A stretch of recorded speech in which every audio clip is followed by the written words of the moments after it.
Bonjour, bonsoir à tous, j'espère que vous allez bien, j'espère que vous êtes en forme, que vous passez des bonnes fêtes. On se retrouve pour une nouvelle vidéo sur le même build que ce que j'avais fait avant en fait.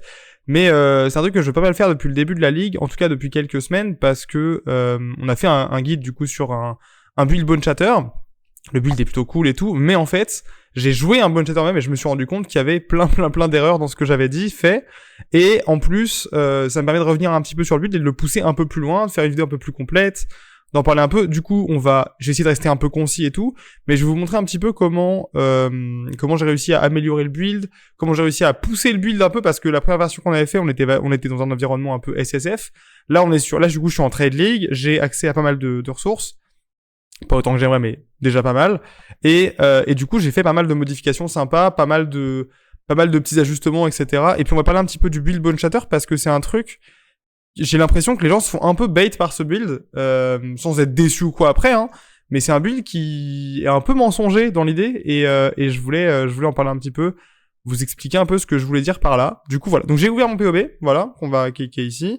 J'ai ouvert mon POB, on va en parler un petit peu. Du coup, bon, le start est comme plus ou moins basiquement tout ce que j'ai fait jusque-là, et en fait, à quelques différences près. C'est-à-dire que, déjà, on va parler un petit peu de la rage. La rage en Juggernaut. En Bone Shatter, la rage, c'est une mécanique vachement importante de PoE. Elle vous donne énormément de dégâts. C'est-à-dire que quand vous en stackez naturellement, vous avez des dégâts bonus. En plus d'être instunnable quand vous êtes au-dessus de 25, je crois, de rage. Et au-delà de ça, ça vous permet d'utiliser Berserk, une compétence qui va dépenser votre rage de plus en plus vite.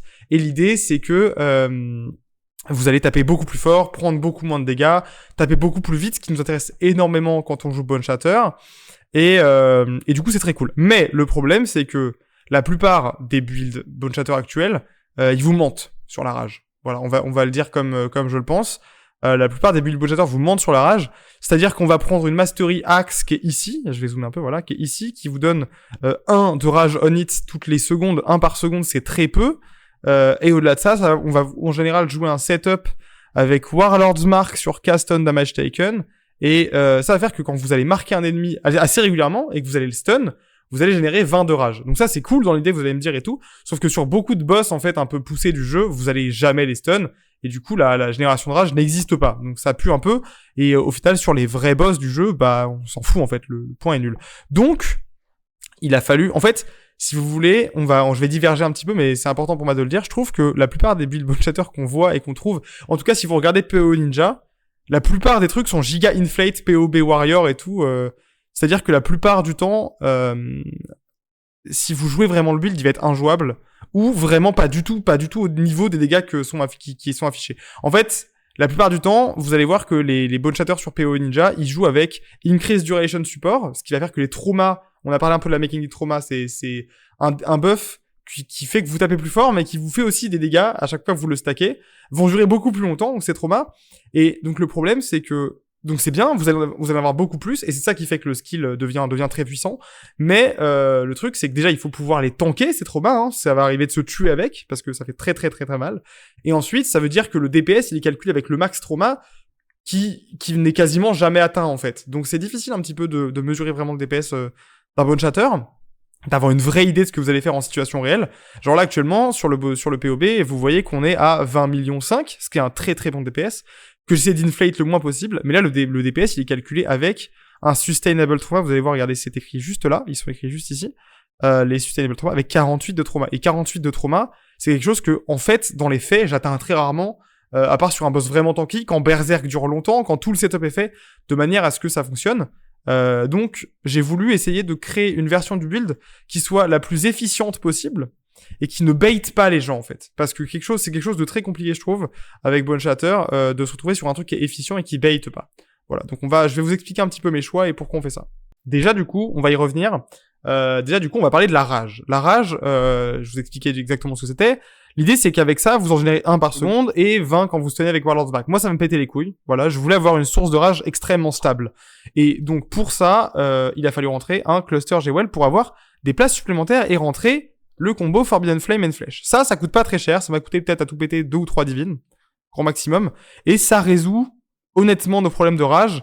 Donc grâce à ce point qui s'appelle Crave de Slaughter, il est juste là, c'est un point de Berserker. On va générer 1 de rage on hit et une fois toutes les 0.3 secondes. Si on le combote avec l'autre, Ça veut dire qu'on génère environ 4 de rage par seconde, ce qui est vachement cool. Et en plus, on gagne 10 de max rage. Donc là, donc plus de rage, c'est cool, puisque plus on a de rage, plus on tape fort.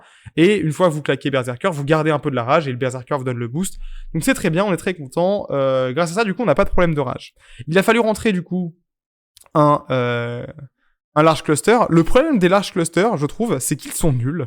Voilà, pour être tout à fait honnête. J'ai eu beaucoup de mal à trouver un large cluster qui fonctionnait bien pour le build. Là, celui-là, c'est le moins pire que j'ai trouvé, ce qui est pas très cool non plus, mais c'est mieux que rien. Et basiquement, on n'a pas trop le choix parce qu'on n'a pas accès à beaucoup de G-Well et on a déjà pris une brutale restreinte.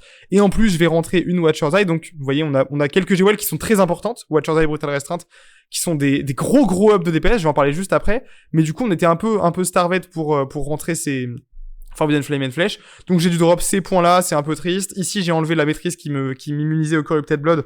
Pareil, c'est un peu triste. Mais bon, l'un dans l'autre, on finit avec beaucoup de dégâts. C'est vraiment très cool. Donc, une bonne amélioration, ça marche bien. La rage en jeu, comment dire, c'est un ressenti qui est très agréable. C'est très efficient, ça marche. Vous avez de la rage quand il y a besoin. Vous la maintenez assez longtemps sur un fight pour défoncer les boss. J'ai fait un Elder simple tout à l'heure, mais juste je l'ai démoli, c'était très agréable. Donc voilà, donc ça marche bien, on est content. Large cluster, une bonne solution. Maintenant, on va parler un petit peu des autres. On va parler un petit peu de Brutal Restraint, qui du coup est une timeless G-Well. C'est les G-Well que vous obtenez quand vous faites des 4 ways ou des 5 ways, et que vous combattez du coup la mécanique de Légion hors de vos maps, en gros. Et en gros, comment ça fonctionne? Vous allez avoir deux trucs sur cette timeless G-Well. Vous allez avoir un commandant, vous voyez le leadership over under Rakiata, et vous allez avoir une seed qui est définie par le montant de mecs qui sont morts, de warriors qui sont dead. Là, il y a 12 163, qui est la G-Well que j'ai trouvé qui est la plus opti, en tout cas, qui avait l'air d'être la plus opti pour cet endroit, cette place-là. Et en fait, ce que ça va faire, donc, le nom, donc Rakiata, il y a Rakiata Kaom dans les notables, il y en a deux autres aussi dont j'ai oublié le nom, on s'en fout, c'est pas très important, le nom va changer, en gros, ces masteries-là, les gros notables. Donc ici, il y en a pas en range, donc je peux pas vous montrer, mais on s'en fout un peu dans l'idée.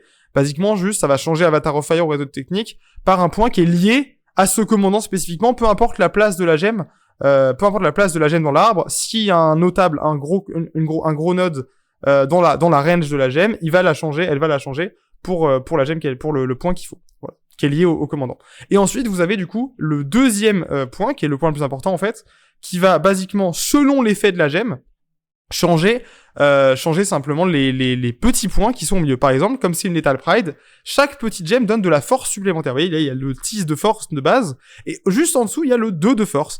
Et donc, le plus de force, c'est la gemme. Ici, on a plus 4 points. Donc déjà, cette gemme donne beaucoup de force. Regardez, on gagne. On passe de 438 à 500 de force avec la gemme. Et vous le voyez, elle donne environ 3 millions de DPS supplémentaires. On passe de 20 millions 5. Enfin, on passe de 17 millions tout rond à 20 millions 5. Des 3 millions 5 de plus. Et pourquoi? Alors, c'est parce que cette seed spécifique, cette 1263 à 7 emplacements, elle donne 20% d'armure ici. Donc ça, on s'en fout un peu dans l'idée. Elle donne des chances de deal double damage une fois, 2 fois, 3 fois, 4 fois ici. Donc on a 20% de double damage ici, ce qui est très très fort. Et ici en plus, elle donne 20% d'increase melee damage, donc c'est vraiment gratuit. L'armure, on est très content, ça reste un point très sympa. En vérité, ça, c'est la meilleure que j'ai trouvée pour l'instant de gemme. Tous les points en tout cas correspondent bien à ce qu'on prend. Donc beaucoup de dégâts bonus, c'est très cool. Ça, c'est une gemme qui est très importante. Ensuite, la prochaine upgrade, du coup, on en parlait, c'est la Watcher's Eye. Donc on la mettra ici, c'est le point le plus proche que j'ai pour la rentrée. Et basiquement, ce qu'on va vouloir, je vais vous le montrer vite fait. Tac.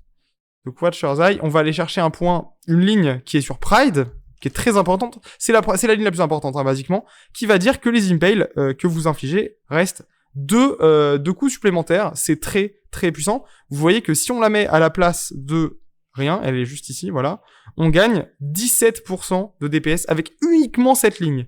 Voilà, donc uniquement cette ligne, actuellement ça vaut environ 10 divines. J'ai les fonds, mais je me réserve un peu pour une autre upgrade que je garde en tête. Et il faut savoir que vous pouvez le comboter avec d'autres lignes très sympas. Il y a de l'attaque speed sur précision, il y a des dégâts supplémentaires sur Pride, il y a plein de trucs qui marchent très très bien. Mais en tout cas, la ligne la plus importante, je pense, à mon avis en tout cas, c'est le Impale Last 2 Additional Hits while using Pride. Vraiment très très très fort. Donc ça, c'est la prochaine upgrade de gemme que je vais prendre. Je la rentrerai ici, du coup. Et on va parler un petit peu, du coup, de un truc très important sur Bone Shatter, la configuration. Alors la config pour Bone Shatter, elle est un peu difficile à faire. En fait, elle est un peu difficile à faire parce que le but, quand vous faites, en fait, vous avez deux manières de faire un POB. Soit vous faites un peu n'importe quoi, et le but c'est d'afficher des chiffres de dégénérer sur le combien de DPS, mais qui ne seront pas du tout accurate avec la réalité. Soit vous voulez le DPS le plus accurate possible par rapport à ce que vous allez faire in-game, en fait. Ce qui est la plupart des gens, en fait, hein, on va pas se mentir. Et donc c'est un peu difficile de donner des chiffres et de cliquer sur un peu tous les boutons sans vraiment, d'ailleurs on a Crushed, sans vraiment réfléchir à est-ce qu'il y a des dégâts bonus, est-ce qu'on a des dégâts en plus, est-ce que ça c'est pas de la triche ou pas. Donc on va réfléchir un petit peu ensemble. Dans l'idée, déjà moi je mets le time spent spationary, je le mets que 1, on s'en fout un peu, ça change pas grand chose, mais c'est important, et on va les faire dans l'ordre. La Frenzy Charge, on en génère avec Blood Rage, donc on les met. Sur les boss en théorie, elles y seraient pas, hein, d'ailleurs, donc voilà. Et on va se faire un peu plus parce qu'on a enlevé, j'ai enlevé des trucs ailleurs, j'en ai mis un peu plus dans l'autre côté. L'idée c'est d'avoir un truc qui est bon overall. Mais voilà. Donc les Frenzy Charge, on en génère avec Blood Rage. Endurance Charge, on en génère avec le point qui est juste là, avec Inexorable. Onslaught, on l'a avec les gants. Fortified, on l'a avec le torse. Adrénaline, on l'a avec les gants. La rage, j'ai mis 25 sur 65. Hein. Si je mets 65 de rage, on monte à 24 millions de DPS. Mais 25, ça va me paraître un chiffre un peu plus respectueux de la moyenne dans laquelle on va se trouver en général. Une moyenne un peu plus basse, parce que quand vous dépensez votre berserk, bah la rage, elle est un peu plus basse que le milieu, quoi.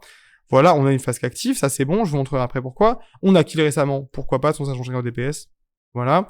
Dans l'idée, Combat Rush, important de le mettre en actif, mais c'est pas ici que ça compte.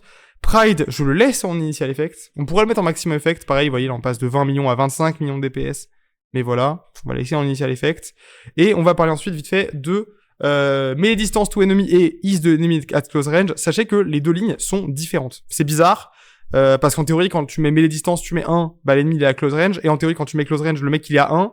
Mais en fait, c'est pas vraiment comme ça que ça marche. Ça marche en fait pour close combat support.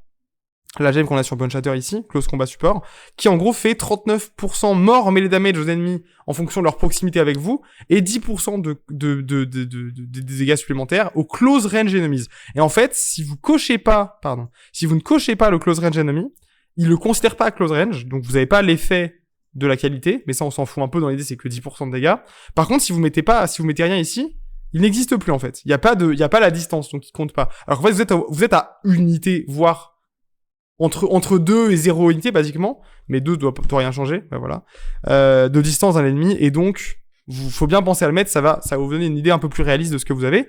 L'ennemi est maim ou pas, ça dépend de si vous jouez support sur votre totem. Intimidate Crushed, ça dépend de la qualité de vos supports, pardon. Avec les Awakened Brutality et Melee Physical, on va Intimidate et on va Crush.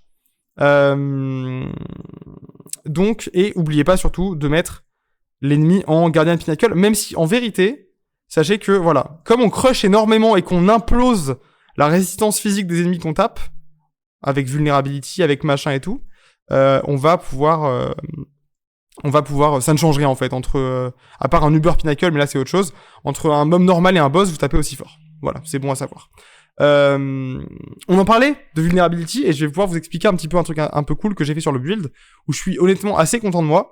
On a cook un truc. En gros, je vous expliquais que Warlord's Mark ça me pétait les couilles parce que c'est pas très stable la génération de rage sur un boss, etc. C'est pas la seule raison pour laquelle ça me pétait les couilles de jouer Warlord's Mark.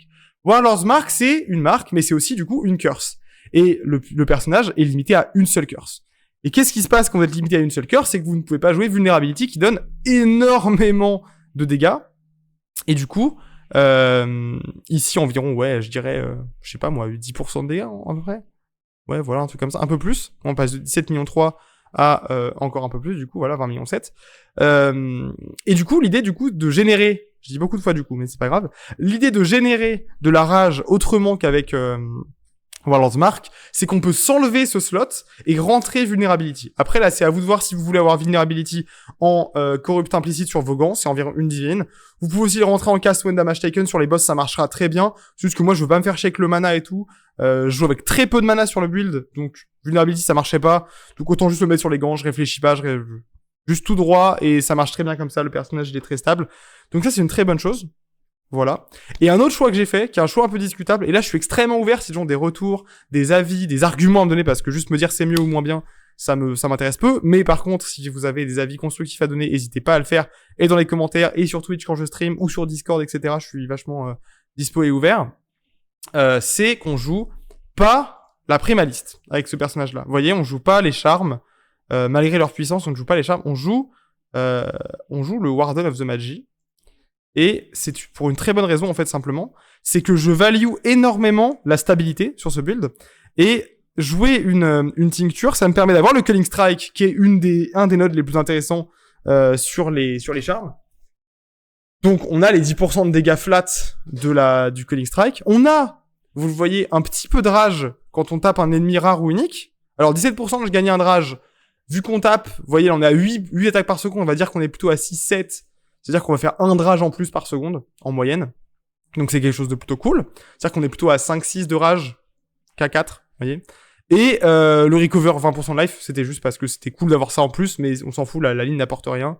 Elle m'a jamais sauvé, j'ai pas eu l'impression ou quoi. Par contre, ce que donne cette tincture, ce qui est vachement intéressante, c'est que grâce à l'arbre des Warden of the Magi, on gagne Nature's Concoction, qui donne en gros 3 charges au flasque à chaque fois, aux flasques adjacentes à ma tincture, à chaque fois que je touche un ennemi avec une arme, une fois par seconde. Donc on a 3 charges de flasque par seconde, ce qui est largement suffisant pour régénérer la flasque et l'avoir en perma uptime. Et avoir un perma uptime d'une basalt flasque qui donne 17% d'attaque speed et d'une taste of hate qui donne basiquement beaucoup de convert physical, donc beaucoup de tankiness de nos propres dégâts, ça donne énormément de résistance en plus au build, vraiment. Et je trouve que c'est très stable et très cool d'avoir ça. Ça augmente un petit peu l'effet des flasques en plus, donc c'est positif. Honnêtement, c'est un choix que j'ai fait. Pour l'instant, j'en suis extrêmement content. Et en fait, à part rentrer Mage Blood, qui est la prochaine étape du coup que je vise pour le build, il y a aucune raison de changer pour la primaliste. La primaliste, encore une fois, c'est exactement ce que je disais du build. C'est très cool la primaliste pour avoir des beaux chiffres sur le POB. C'est sympa. Là, si je mets la primaliste, je peux monter à 25. Je peux monter à 40 millions de DPS sur le POB si j'ai envie, si je mets les bonnes gemmes et que je change 2-3 trucs. Mais on serait très très très loin de la réalité et ça m'intéresse absolument pas de jouer comme ça. Donc là, on a un build qui est vraiment runnable en map, vraiment agréable à jouer, qui fonctionne bien. Enfin voilà. Donc, qui actuellement, pour l'instant, en tout cas, n'a pas vraiment de barrière. Je fais la mécanique de ligue tranquillement. Je le joue pas énormément parce que je fais du MF à côté. Donc c'est pas le personnage que je joue le plus. Mais en tout cas, quand je suis en solo, c'est ce que je joue. Et ça marche extrêmement bien. J'implose la mécanique de ligue, y a aucun souci. On est sur quelque chose qui marche très bien. Petit truc vite fait, je vous raconte un petit peu. Prochaine upgrade du coup sympa, c'est une meilleure hache. Celle-ci est vraiment bien, sans être incroyable. L'attaque speed fait que même malgré les 714 de physical DPS, on a un très beau chiffre. Mais c'est pas la meilleure hache du monde. Honnêtement, elle est sympa, sans plus. Donc petite upgrade qui pourrait être faite de ce côté-là. Rentrer une Mage Blood, bien sûr. Ça c'est les deux grosses upgrades. Et rentrer la Watcher's Eye. Après, il y aura sûrement des petits trucs qui vont traîner. Là, on a quelques trucs sympas. Ça, c'est un torse très cool. Bien meilleur, du coup, que Brazdome. On avait douté pas mal au début on a discuté pas mal en live. On a fait des tests. On a testé sur le POB avant et tout. Mais ce torse, vraiment bien meilleur qu'un Brazdome. Bien plus cher aussi, du coup. J'ai eu pas mal de chance sur le craft et sur les achats que j'ai fait, le sealing, tout ça. Mais au final, il m'a pas coûté grand chose. Mais ça peut être une très bonne option quand vous avez marre du Brazdome. Quoi d'autre? Bon, Tanwai toujours aussi broken. Honnêtement, j'ai aucune raison de les changer. Et même après Mage Blood, je pense pas qu'ils changeront. Le casque, on est très content. Pareil, je l'ai changé un petit peu. On a des bonnes stats. On a beaucoup de convert. On a du recoup. Très cool. Et tiens, voilà, on parle de recoup. Ça va être une très bonne manière pour moi d'introduire la fin de cette vidéo. Voilà. Du coup, on est là pour la dernière étape dont je vais vous parler, Je vais vous parler rapidement, de comment sustain vos dégâts. En fait, en Jug Bone Shatter. En gros, il faut vous dire que moi, je suis arrivé à un moment où, en gros, à 35 stacks de trauma, je me one-shotais. Et pourtant, j'avais beaucoup d'armure. J'ai un peu plus d'armure que ça, etc., etc. Et donc, la résolution, du coup, ça a été, donc, de jouer Warden of the Magi pour avoir mes flasques perma et pas me doomed.